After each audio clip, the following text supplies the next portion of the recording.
So my experience with racism, like in Saudi, I've lived in Saudi pretty much for majority of my entire life, and yeah, my experience with racism has probably been pretty bad. I remember when I was 6 years old, I I used to go to this like Quran school, and like this Quran school was like pretty much like an all girls school, and like it was all like Saudi girls. And I remember I was 6, and my parents couldn't find like a proper Quran school, so they're like, "Oh, this is good for you, whatever, blah blah blah." So I was like, "Okay, cool." So I remember every single day I would go to school, and these girls would um they would look at me really weird sometimes. They'd be like, "Oh, what is this girl like doing here? Like, who is she? Like, why doesn't she like speak Arabic? Like, what is this language she's speaking?" Like, I couldn't speak Arabic at that time. I spoke like English.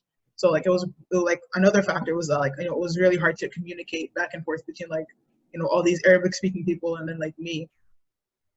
So like aside from the fact that I spoke English, I also happened to be like a black person. So I they didn't really I think that's something that didn't really sit well with them, because I remember like every single day I would go to school like on a bus and everything, and they would straight up like beat me up on the bus, and just because I was like different from them. Sometimes they would pretty much beat me unconscious, and I would like literally pass out at the back of the bus, and then the bus driver would have to come and wake me up, and then like he's like, "You got to go to class," and whatever. And then I would go to class for like it was like a couple hours, 3 hours, like learn Quran, come back on the bus, and then endure the same thing, and then I would be home and everything like that.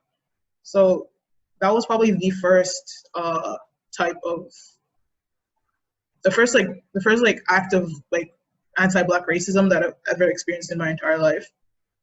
And although like it was as gruesome, I know like it's pretty gruesome what I had to experience as a 6-year-old, but I think it's also like shaped the way, shaped like the way how I would like approach people, and like how I would be seen as people. Like I didn't think I would have to consider myself as different from other people, but because of this experience, I was like, at only 6 years old, it like really opened my eyes to like, oh, I'm a different, like, despite the fact that I'm in a Muslim country, I'm always going to be different from these people. They're always going to see themselves as superior over me, and I don't think I can't change that.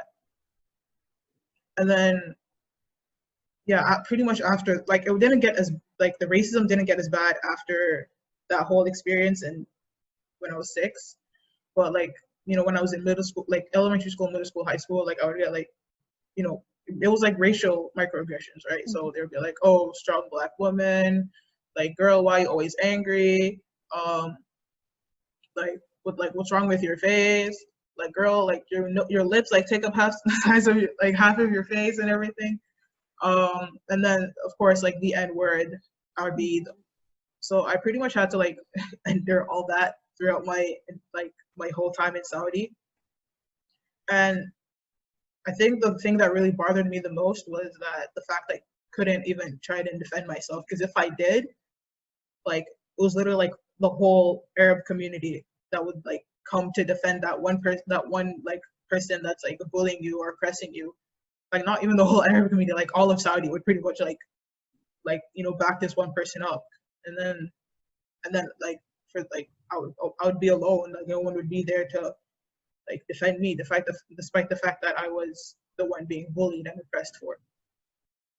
And like also back to like the migrant workers thing, the people that come from like India, Pakistan, like Bangladesh, like to come and like work, they're like I know like I like that same the same treatment also happened in Saudi as well. And I don't know, I just think like Arabs, like this has been like like in like embedded in the Arab culture for so long, right? So I think that Arabs would always see themselves as superior to like pretty much any other skin color. They pretty much see like brown people and black people and even like Filipino and like East Asian people, they would always see them like as below them because they're not. And I think it's because of two things. I think because Arabs, like, they tend to be like lighter skin, so they compare themselves to like the people of the West, pretty much, like. And then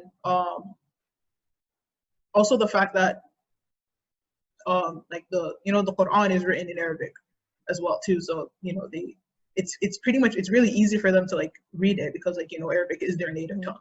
So I feel like they have this idea that they sorry, I just lost my train of thought. They have this idea that they are the like superior, like they're superior in Islam, which is completely wrong.